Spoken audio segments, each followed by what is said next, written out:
Кантип жардам беребиз балдарыбызга? Кантип кыздарыбызга жардам беребиз? Карагыла.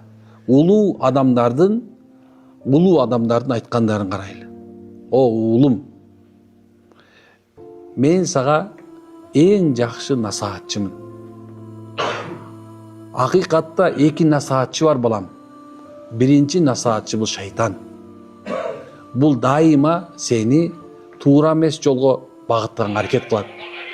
Бирок ал кооз сүйлөйт, унутпа. Ал сенин башыңда алдап койбосун.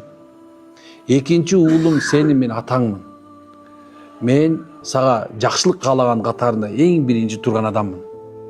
Уулум, эгер сен үйлөнө турган болсоң, Айша, Хадича, Фатимага окшогон аялдарды алганга аракет кыл. Бирок эгер заман бузук болуп кеткен болсо, үй бүлөсү имандуу,